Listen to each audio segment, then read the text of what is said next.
इनको टच नहीं करेंगे, इनको हाथ भी नहीं लगाएंगे। उसकी वजह ये कि अगर मैं ऑपरेट करूंगा, क्योंकि उसका इलाज ही ऑपरेशन था। अच्छा। बगैर ऑपरेशन के अपेंडिक्स का बहुत छोटा सा ऑपरेशन। आजकल तो ओपन हार्ट सर्जरी होती है, ये दौर ऐसा, तो वो ऑपरेशन तो ऑपरेशन शुमार ही नहीं होता।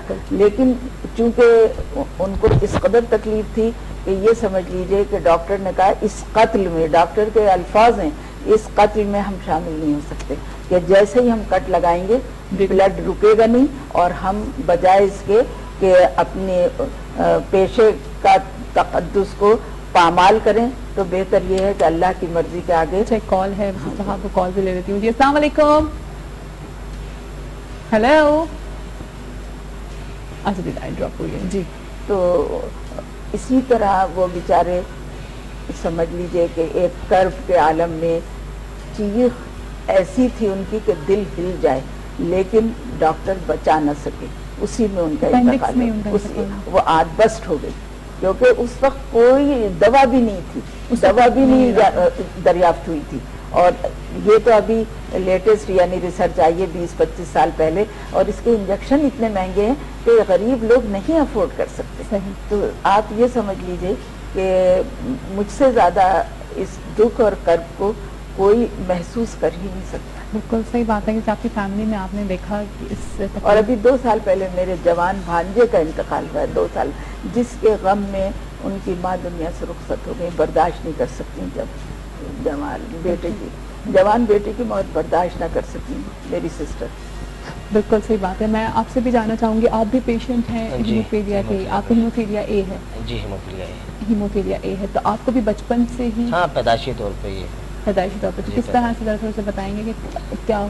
बेसिकली मेरा ताल्लुक आज़ाद कश्मीर से है, और उस टाइम तो किसी को मालूम भी नहीं था, और जैसे कि बताया उन्होंने फौजिया बाब साहब ने कि मेरे भी 2 भाई फौत हो चुके हैं इसी बीमारी में, मगर वो आज से तकरीबन 35 या 36 साल पहले की बात है। तो उस टाइम किसी को पता भी नहीं था कि ये हीमोफीलिया कोई बीमारी है, ख़ास तौर पे कश्मीर के अंदर, क्योंकि गांव का हिसाब किताब था सारा। तो उनकी जब मतलब ख़तरा वगैरह के दौरान उनकी डेथ हो गई थी, दोनों भाइयों की। तो गांव में भी किसी को मालूम नहीं था कि इस तरह की बीमारी है। तो फिर उसके बाद जब मेरा मसला हुआ तो तकरीबन 2 महीने तक जो है ना मेरी ब्लीडिंग जारी रही आज़ाद कश्मीर रावला कोट के अंदर। और फिर वहाँ से फिर मेरे दादा मुझे यहाँ कराची ले आए, और यहाँ पता चला जी कि फातिमिद फाउंडेशन है जो हीमोफीलिया का इलाज करता है।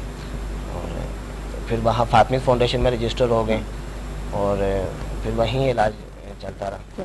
और अब जफर भाई ने haemophilia patient of haemophilia society बनाई है। तो इसमें चलिए जी, हम यहाँ पे जाएंगे एक ब्रेक पर, ब्रेक के बाद जब हम वापस आएंगे तो मेरे साथ होंगे डॉक्टर आबिद हुसैन मिर्जा साहब, जिनसे आप अक्सर मेरे शो पर मिलते रहते हैं, जो चाइल्ड स्पेशलिस्ट, और वो इसलिए मेरे साथ होंगे क्योंकि ज़ाहिर है बच्चों के अंदर भी ये बाय बर्थ ये प्रॉब्लम होती है। तो इसमें हमें किस तरह से स्टार्ट से इसके सिम्टम्स को कंट्रोल करना चाहिए, हमें किस तरह से पता होना चाहिए कि उसके अंदर ये सारी प्रॉब्लम है और हमें उस पर क्या रिएक्ट करना चाहिए, इसलिए मैंने आज डॉक्टर आबिद हुसैन मिर्जा साहब को बुलाया है। साथ साथ मेरे साथ एक हीमोटोलॉजिस्ट भी होंगे और कुछ पेशेंट भी होंगे, तो मेरे साथ ही रहेगा सुबह बखैर वाइफ के साथ में। आज हम इस हैं कि हमने इन लोगों के लिए डोनेट करना है, हमने इनके लिए काम करना है। तो खुश आमदीद करती हूँ सुबह बखैर वाइफ के साथ में। अल्लाह करे कि आपकी आज सबकी सुबह बहुत अच्छी हो, बल्कि आज का पूरा दिन बहुत अच्छा गुजरे। मुझे भी जी ज्वाइन किया है डॉक्टर आबिद हुसैन मिर्जा साहब ने, जिनसे आप अक्सर मेरे शो पे मिलते रहते हैं, चाइल्ड स्पेशलिस्ट। साथ साथ उनके साथ हैं जी एक हीमोटोलॉजिस्ट भी है मेरे साथ, doctor Saifur Rahman.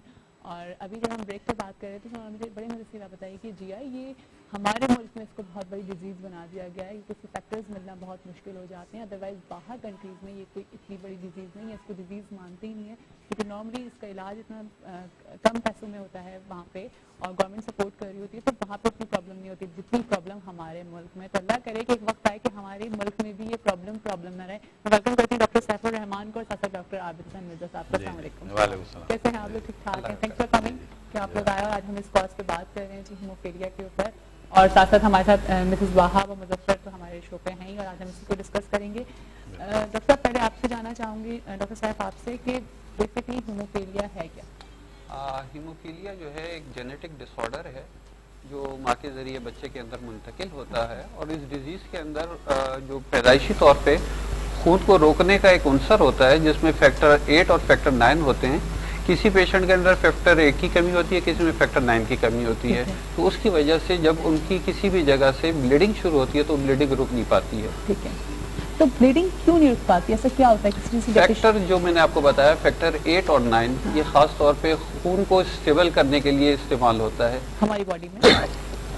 Sorry, yes, ठीक है, तो वो हमारी ये जब उसके अंदर पेशेंट के अंदर मौजूद नहीं होता है तो उसका खून जो है रुक नहीं पाता है, जिसकी वजह से उसको प्रॉब्लम्स आती हैं, जॉइंट स्वेलिंग होती हैं, एल्बो स्वेलिंग्स होती हैं, किसी और जगह से इंटरनल ब्लीडिंग हो जाती है, नेजल ब्लीडिंग हो सकती है। अच्छा, इन सारी चीजों को रोकने के लिए जो है फैक्टर्स बहुत जरूरी हैं। ठीक है, लेकिन अभी आपने जैसा तो मुझे कहा, मैं चाहूंगी आप इस बात को कंटिन्यू करें कि हमारे मुल्क में इसको बहुत बड़ी डिजीज बना दी गई, बाहर मुल्क ममालिक में ये इतनी बड़ी डिजीज है नहीं, क्यों हमारे मुल्क में? उसकी वजह ये है कि इसके लिए जो फैक्टर्स जिसकी कमी है बॉडी के अंदर, उसके इंजेक्शन आते हैं। अच्छा। तो इंजेक्शन जो है उसकी कॉस्ट पाकिस्तान के लिहाज से एक आम जो लोग हैं उसको खरीद नहीं पाते।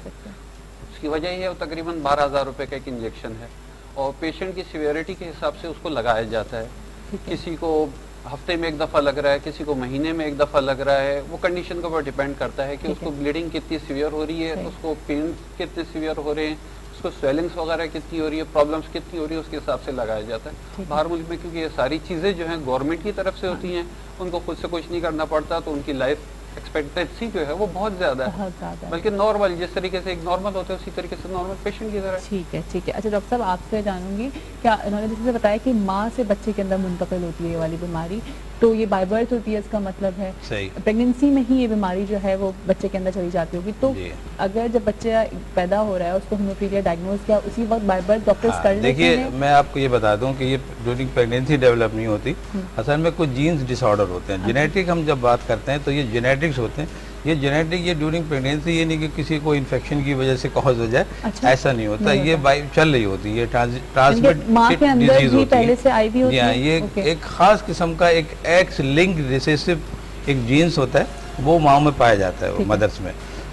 लेकिन इसमें देखिए दो बातें बड़ी उम्दा होती हैं कि मदर जो होती है, ये मदर खुद बीमारी में नहीं होती है, ये खुद कैरियर्स होती हैं, लेकिन जो डेवलप करती हैं, जो प्रॉब्लम बनाती हैं, वो मेल में बनाती हैं। तो यूजुअली हमारे यहाँ जितने भी होंगे मेल सफ़र होंगे और मदर जो होंगे वो कैरियर होंगे, क्योंकि डॉक्टर साहब जी बिल्कुल इसी तरीके से इस तरह से होता है। अब हमारे पास ये देखना है कि हीमोफीलिया, देखिए हीम मींस ब्लड होता है, फीलिया फ्रेंड्स को कहते हैं। असल में ये फ्रेंडशिप एक डिजीज होती है, ये बाकायदा इसका कोई इतना प्रोनाउंस नहीं था ये, लेकिन इसकी सिविलिटी डिपेंड करती है। जैसे डॉक्टर साहब ने कहा कि ये सिविलिटी होती है। देखिए आप माशाल्लाह सामने बैठे हुए हैं, ये यंग है, इनको देख के कौन कहेगा कि हीमोफीलिया के पेशेंट है? ये माइल्ड केस में आते हैं, ठीक है। इनका जो फिगर जो थी अब 5% में आती है, ये 100 ठीक है बात जी, 1 to 3%। इनकी जो 3% की होता है ये अब जो है, अच्छा जो 6.5 मैंने कहा अब 5 में आती है, तो जो बिलो 1 आती है वो डेथ वो सीरियस होती है, वो बाहर के मुल्कों में पाई जाती है। उनके लिए कोई रिप्लेसमेंट थेरेपी नहीं है, उनका कोई ऑल्टरनेटिव नहीं है।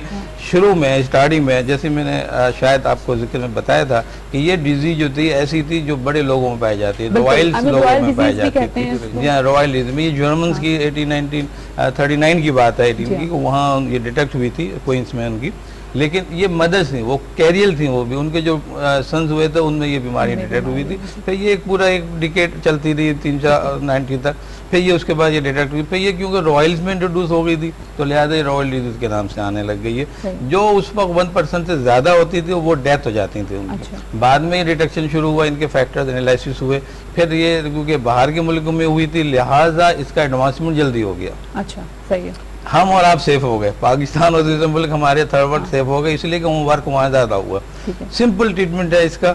देखिए इसमें एक खास फैक्टर है जिसे हम 8 फैक्टर कहते हैं। बेसिकली 8 फैक्टर जो होता है वो ए होता है, हीमोफीलिया एक कहलाता है, 9 जो है वो हीमोफीलिया कहलाता है। हाँ, अब मैं इसमें ये थोड़ा सा बता दूं कि ब्लीडिंग डिसऑर्डर जो होते हैं, ये ब्लीडिंग डिसऑर्डर में से एक डिसऑर्डर है जो जेनेटिक भी होती है, लेकिन अगर ये एक्वायर्ड भी होती है, यानी ये जेनेटिक के अलावा एक्वायर्ड हो, वो सी कैटेगरी है जो अपने सामने A-B-C हमारे एक्वायर्ड में होता है, उसका कोई ऐसा रीजनेबल नहीं होता है, और वो होते हैं वो ऐसे चलते हैं और उनको इतनी ज़्यादा थेरेपी की भी जरूरत नहीं होती। ठीक है ना, बिल्कुल। यहाँ एक्वायर्ड में आ जाता है, एक्वायर्ड भी इसकी नेग्लिजिबल हम उनको काउंट करते हैं, लेकिन A और B को हम ज़्यादा काउंट करते हैं। A क्रिस्प ये होता है, लेकिन B का 9 फैक्टर जो है हमारा, हम उसको क्रिसमस डिजीज भी कहते हैं। अच्छा, वो असल में एक ایک سیریل ہوتا ہے یہ کلاٹنگ کا, یہ ڈائگنوسس جب کی گئی تھی. لیکن اس میں کیا ہوتا ہے کہ پہلے اے ہوتا ہے پھر بی ہوتا ہے یا آٹومیٹکلی ایک سیپریٹ ہے, سیپریٹ ہے, بالکل سیپریٹ. اچھا, آپ کی فیملی میں آپ نے بتایا کہ بہت سارے پیشنٹس, تو آپ کے یہاں سب سے زیادہ ڈائگنوس کیونکہ فیکٹر 8 کی کمی تھی. اچھا, فیکٹر 8 جب ان کو مل جاتا ہے بچوں کو تو نارمل زندگی گزارتے ہیں, لیکن مشکل یہ ہے کہ یہ اتنا مہنگا علاج ہے کہ افورڈ نہیں کر پاتے. یقین کیجئے کہ میرے 4 بھائی تھے, 4 کی ڈیتھ اسی ہیموفیلیا میں ہوئی, کیونکہ اس وقت 28 سال کے جو میرے بھائی تھے, آپ سوچ سکتے ہیں کہ اس ماں پر اس وقت کیا بیتی ہوگی. دیکھیے دل میں گداز جب پیدا ہوتا ہے, جب اس کرب سے وہ شخص گزر چکا ہوتا ہے یا وہ دیکھ چکا ہوتا ہے. تو اس جذبے کے تحت میں نے یہ سوسائٹی جو تھی جوائن کی, اور اللہ سے یہی دعا کرتے ہیں کہ اللہ تعالیٰ جب تک یہ خدمت, جب تک میری زندگی آخری سانس تک بھی اللہ تعالیٰ مجھ سے یہ خدمت لے لے کہ میں ان بچوں کے لیے تو اگر مجھے بھیک مانگنا پڑے گی نا تو میں بھیک بھی مانگوں. اصل میں باقاعدہ حکومت کو چاہیے اور مقیم حضرات کو چاہیے کہ وہ سرپرستی کریں ان چیزوں کی. یہ ہمارا المیہ ہی ہے. لیول پہ بالکل کوئی کام نہیں کیا جا رہا ہے. اگر حکومت سرپرستی کریں تو میں نہیں سمجھتا کہ اس پہ قابو نہیں پایا جا سکتا. صحیح کہہ رہے ہیں, بالکل پایا جا سکتا ہے. ہیموفیلیا ایک سوسائٹی بنی ہے جو جس کے اندر پیشنٹ رجسٹر ہیں, اور وہ انفیکٹ پیشنٹس نے ہی بنائی ہوئی ہے. ان کے تھرو جو لوگ ان کے ساتھ رجسٹر ہیں وہ ان کو فیکٹرز مل رہے ہیں, وہ لگا رہے ہیں. میں بتا سکتی ہوں نا, یہ حال نہیں مل رہے ہیں, یہی تو میں آپ کو بتا رہی ہوں. ہمیں نہیں معلوم کہ وہ فیکٹرز کہاں آتے ہیں اور کس کو دیے جاتے ہیں. بالکل میں یہ یعنی حقیقت ایک بتا رہی ہوں آپ کو. ہمارے یہاں کرپشن اور دوسری پرابلم. اچھا ڈاکٹر صاحب, آپ سے میں جاننا چاہوں گی کہ کمپلیکیشنز کیا ہوتی ہیں اس بیماری میں, کیا کس کس ٹائپ کی کمپلیکیشنز آتی ہیں فیکٹر اے میں بھی اور بی میں بھی, دونوں میں بتائیں. مینلی جن کو آتی ہے, مطلب یہ 6 مہینے کے بعد جب بچہ کرالنگ کرنا شروع کرتا ہے, اس ٹائم پہ یہ ڈیزیز جو ہے ہمارے سامنے آتی ہے. اور وہ اس طریقے سے آتی ہے جب کرالنگ کرتا ہے تو پیشنٹس کی جو ہوتی ہے, جو پیشنٹ ہوتا ہے اس کے جو نی اور ایلبو جوائنٹس ہوتے ہیں وہ سویل اپ کر جاتے ہیں. تو وہ اس کے لیے جاتا ہے ڈاکٹر کے پاس کہ یہ دیکھیں میرا بیٹا کرالنگ کر رہا ہے اور اس کو جگہ جگہ پہ جو ہے مطلب سویلنگس آ رہی ہیں, جوائنٹ پین. ڈائگنوز نہیں ہوا ہوتا ہے کہ بچے نہیں, اس ٹائم پہ نہیں ہوتا. وہ جب ڈاکٹر کے پاس جاتا ہے, پھر ڈاکٹر کرتا ہے آپ یہ بیسک ٹیسٹ ہیں آپ یہ کرائیں تاکہ ہم دیکھیں کہ اس کو یہ پرابلم کیا ہے, کیونکہ اور بچوں میں پرابلم نہیں آ رہا تو اس بچے میں کیوں آ رہا ہے. تو جب اس کے اسپیسیفک ٹیسٹ کرائے جاتے ہیں تو پتہ لگتا ہے کہ اس کو جو ہے یہ ہیموفیلیا ہے. پھر ہیموفیلیا اے اور بی کے لیے پھر مختلف اپنے اسپیسیفک ٹیسٹ ہیں, اس میں پھر اس کو ڈائگنوز کرنے کے لیے فردر ٹیسٹ کرائے جاتے ہیں کہ یہ ہیموفیلیا اے ہے یا بی ہے, اور اس کے حساب سے پھر اس کو لیا جاتا ہے. یہ چیز بڑی سرپرائزنگلی ہے کہ جب بچہ برتھ ہو رہی ہے بچے کی تو اس وقت تو ڈیٹیکٹ ہی نہیں ہو رہا ہے, اس وقت ڈیٹیکٹ ہی نہیں ہو پاتا. دیکھیے اس کی وجوہات یہ ہوتی ہے کہ ایک تو یہ اتنے کامن یہ ڈیزیز نہیں ہوتی, اور ہمارے ہاں جو فرسٹ ٹائم کلینس ڈاکٹروں کا بھی نہیں ہوتا, اور فیسلٹی لیب فیسلٹیز بھی ہمارے یہاں اتنی نہیں پائی جاتی ہیں. لیکن اگر بہتر یہ ہوتا ہے کہ اگر جیسے مدرس ہیں, اگر مدر آ کے ڈائریکٹ ڈاکٹر کو یہ بتا دیں کہ دیکھیے میں جو ہوں ہیموفیلیا کے کیریئر ہوں, ڈاکٹر صاحب یہ بچہ میرا چھوٹا ہے اور آپ اس کو پلیز ذرا دیکھیں, تو میں سمجھتا ہوں کہ یہ بڑی ہیلپ مل جاتی ہے. اس سے تو پہلے پھر مدر کا ٹیسٹ ہونا چاہیے نا ہیموفیلیا کا, ہر ہونا تو چاہیے لیکن کر نہیں سکتے. اس میں یہ ہے کہ اگر کسی فیملی کے اندر ایک بھی ہیموفیلک پیشنٹ ہے تو اس کا طریقہ یہ ہوتا ہے کہ جب ماں کے پیٹ میں بچہ ہوتا ہے تو اس ٹائم ہم اس کا ایک ٹیسٹ کرتے ہیں جس کو کوریانک ویلس سیمپلنگ کہلاتا ہے. اس کے اندر بھی یہ ڈیٹیکٹ کر کے بتا سکتے ہیں کہ آنے والا بچہ آیا بالکل نارمل ہے یا ہیموفیلک ہے. لیکن باہر ملک میں تو اس کو کیونکہ ڈیزیز سمجھا ہی نہیں جاتا ہے تو اس جگہ پہ اس چیز کو مطلب انہوں نے بالکل ایبسلیٹ کر لیا کہ اس کی ہمیں ضرورت نہیں ہے, ہم پیشنٹ اگر آ بھی گیا تو اس کو فیکٹر لگا لیں گے اور وہ نارمل لیب گزارتا جائے گا. ملکوں میں اس کا اتنا ایزی علاج ہے, فیکٹر مل رہے ہیں. یہاں پہ صرف پیسے کا مسئلہ, اگر پیسے آپ کے پاس ہوں تو آپ یہاں پہ بھی اس ڈیزیز کو ڈیزیز نہ سمجھا جائے بالکل بھی. صحیح. اچھا ہم یہیں پر جائیں گے ایک بریک پر, بریک کے بعد جب واپس آئیں گے تو یہیں پہ اپنی باتوں کو ڈسکس کریں گے, اسی بات کو کنٹینیو رکھیں گے ہیموفیلیا کو. یقیناً آپ لوگ بھی میرے ساتھ ہی ہوں گے. صبح بخیر وائف کے ساتھ میں آپ کو